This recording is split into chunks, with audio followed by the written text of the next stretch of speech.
नमस्कार विद्यार्थी मित्रांनो, स्वागत आहे तुम्हा सर्वांचं महा एक्झाम पॉइंट एज्युकेशनल युट्यूब चॅनलमध्ये।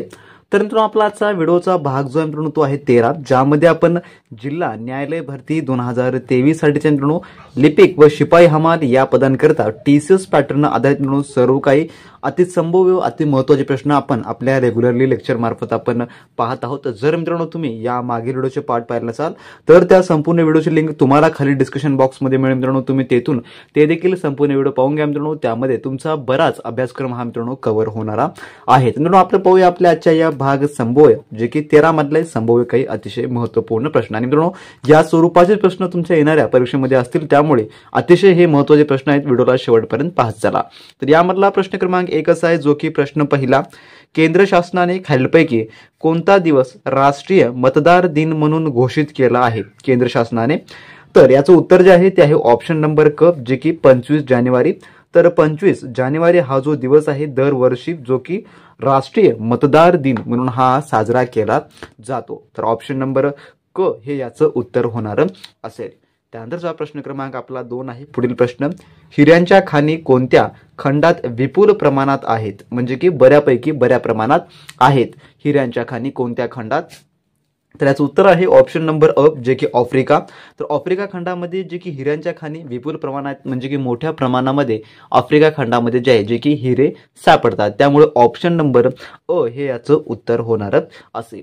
त्यानंतरचा प्रश्न क्रमांक आपला 3 आहे। पुढील प्रश्न तिसरा, डॅश हा भारतातील सर्वात प्राचीन उद्योग आहे। तर सर्वात प्राचीन उद्योग कोणता आहे भारतामधील?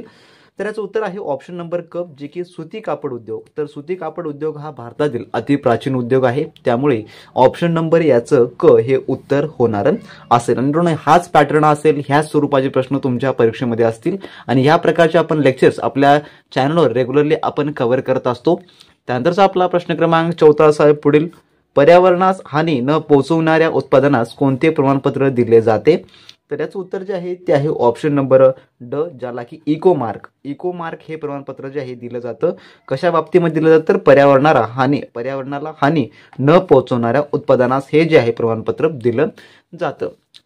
त्यानंतर आपला प्रश्न क्रमांक 5 असा आहे। पुढील प्रश्न, डॅश हा शासकीय महसुलाचा सर्वात महत्त्वाचा स्रोत आहे। तर शासकीय महसुलाचा सर्वात महत्त्वाचा स्रोत कोणता आहे खालीलपैकी? तर याचं उत्तर आहे ऑप्शन नंबर अ, जे की कर योजना जो आहे जो की शासनाचा सर्वात महत्त्वाचा जो की महसूल प्राप्त करण्याचा स्रोत आहे, ज्यामार्फत जे कर आहे शासन वेगवेगळ्या माध्यमातून मिळवत असतं। त्यानंतरचा प्रश्न क्रमांक आपला 6, पुढील स्वरूप लक्षात घेता नाबार्ड या संस्थेचे वर्णन तुम्ही खालीलपैकी कोणत्या शब्दात कराल? तर याचं जे उत्तर आहे ते आहे ऑप्शन नंबर क, जे की बँक।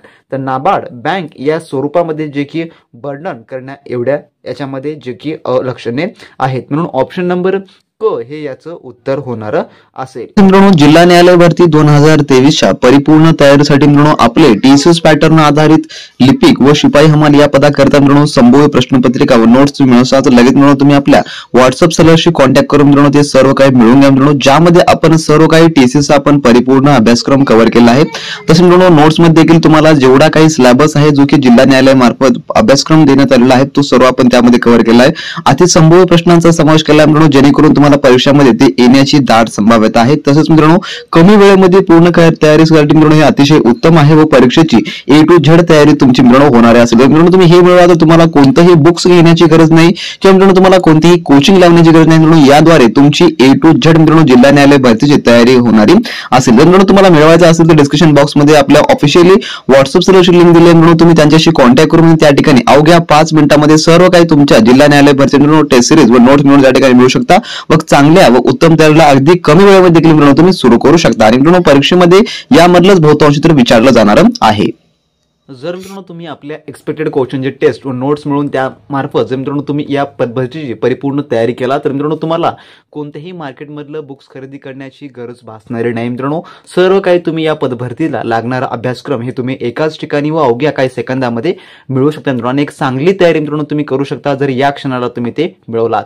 त्यानंतरचा प्रश्न क्रमांक आपला पुढील असा आहे, जो की प्रश्न 7वा, स्टॉक एक्सचेंजवर कोणत्या संस्थेचं नियंत्रण असतं? स्टॉक एक्सचेंजवर तर याचं उत्तर आहे ऑप्शन नंबर ब, जे की सेबी। तर सेबीचं जे की ज्याच्यावर नियंत्रण जे की असतं स्टॉक एक्सचेंजवर, त्यानंतरचा प्रश्न क्रमांक आपला पुढील आहे प्रश्न 8वा. राज्यपालांची नेमणूक कोण करतात? तर राज्यपालांची नेमणूक, तर याचं उत्तर आहे ऑप्शन नंबर ब, जे की राष्ट्रपती हे जे आहे राज्यपालांची नेमणूक करतात. ऑप्शन नंबर ब हे याचं उत्तर होणार असेल.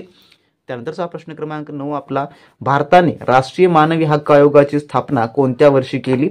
तर याचं उत्तर आहे ऑप्शन नंबर जे की ड, 1993 साली जे आहे भारताने राष्ट्रीय मानवी हक्क आयोगाची स्थापना केलेली आहे. ह्युमन राईट कमिशन त्याला देखील आपण इंग्लिशमध्ये म्हणतो, ह्युमन राईट कमिशन. त्यानंतरचा आपला प्रश्न क्रमांक 10 आहे पुढील प्रश्न 10वा. चीन या देशाचे चलन कोणते आहे? चीन या देशाचे, तर याचं उत्तर आहे ऑप्शन नंबर क, जे की युआन हे जे आहे चीन या देशाचं चलन आहे. त्यानंतरचा प्रश्न क्रमांक आपला 11वा पुढील प्रश्न 11वा. कोणता दिवस हा आंतरराष्ट्रीय महिला दिन म्हणून घोषित केला गेला आहे? तर याचं उत्तर आहे ऑप्शन नंबर अ, जे की 8 मार्च हा दिवस जो आहे आंतरराष्ट्रीय महिला दिन म्हणून घोषित करण्यात आलेला आहे. त्यानंतरचा प्रश्न क्रमांक आपला 12वा. संयुक्त राष्ट्र या आंतरराष्ट्रीय संघटनेची स्थापना केव्हा झाली? तर याचं उत्तर आहे ऑप्शन नंबर ड, जे की 24 ऑक्टोबर 1945 रोजी जे आहे संयुक्त राष्ट्र ह्या आंतरराष्ट्रीय संस्थेची स्थापना झालेली आहे. ऑप्शन नंबर ड हे याचं उत्तर होणार असेल. त्यानंतरचा प्रश्न क्रमांक आपला 13वा. भारताच्या सुरक्षा व्यवस्थेच्या सर्वोच्च पदी कोण असतात? तर याचं उत्तर आहे ऑप्शन नंबर ब, जे की राष्ट्रपती हेच जे आहे जे की असतात. त्यानंतरचा 14वा प्रश्न आपला पुढील, पंचशील तत्वे 1954 साली डॅश यांनी अधिकृतपणे मांडली? तर याचं उत्तर आहे ऑप्शन नंबर ड, जे की पंडित जवाहरलाल नेहरू यांनी जे आहे जे की 1954 साली पंचशील तत्वे जे आहे अधिकृतपणे मांडलेली होती. ऑप्शन नंबर ड हे याचं उत्तर होणार असेल. त्यानंतरचा 15वा प्रश्न, भारतीय प्रमाण वेळ म्हणजे की ग्रीनविच वेळेच्या डॅश तास मागे आहे? तर जे भारतीय प्रमाण वेळ आहे ते ग्रीनविच वेळेच्या किती तास मागे आहे असं म्हटलेलं आहे. तर याचं उत्तर आहे ऑप्शन नंबर ड, जे की 5 म्हणजे की 5.5 तास, थोडक्यामध्ये 5.5 तास जे आहे जे की पुढे आहे. हां, जे की मागं म्हटलं होतं पण पुढे आहे, यामध्ये 5.5 तास पुढे आहे. ऑप्शन नंबर याचं जे आहे ड हे उत्तर होणार असेल. मित्रांनो, असे हे आपल्या आजच्या व्हिडिओमधले टॉप 15 क्वेश्चन होते जे की आपण या व्हिडिओमध्ये आपण कव्हर केलेले आहेत. तर मित्रांनो, जर तुम्हाला आपले टीसीएस पॅटर्न आधारित एक्सपेक्टेड क्वेश्चनचे टेस्ट किंवा नोट्स मिळवायचे असतील आतापासूनच्या परिपूर्ण तयारीसाठी, मित्रांनो नक्की खरेदी करा मित्रांनो, आणि त्यामधला तुम्हाला परिपूर्ण अभ्यासक्रम जे की दिला जाणार असेल. त्यामुळे कोणताही अभ्यासक्रम न मिस करता आणि आपले रेग्युलरली टेस्ट न मिस करण्याकरता आपल्या चॅनलला सबस्क्राईब देखील करायला विसरू नका. आणि आपली एव्हरीडे मित्रांनो आपण 6:30 म्हणजे की 6:30 वाजता आपण एक लाईव्ह टेस्ट कंडक्ट करत राहतो जिल्हा न्यायालय भरती, ते देखील तुम्हाला अपडेट मिळत असतात. त्यामुळे आपल्या चॅनलला सबस्क्राईब करा आणि टेलिग्राम ग्रुप जॉईन केला नसेल तर फटाफट आपला टेलिग्राम ग्रुप देखील जॉईन करून घ्या आणि आपल्या व्हॉट्सअप चॅनलशी कॉन्टॅक्ट करून जेवढं काही परीक्षा अति संभाव्य मटेरियल आहे ते देखील मित्रांनो मिळवायला तुम्ही विसरू नका. भेटू नेक्स्ट व्हिडिओमध्ये नवीन प्रश्नांसोबत, नवीन अपडेट सोबत. तोपर्यंत मित्रांनो, बी प्रॅक्टिस क्रॅक एक्झाम.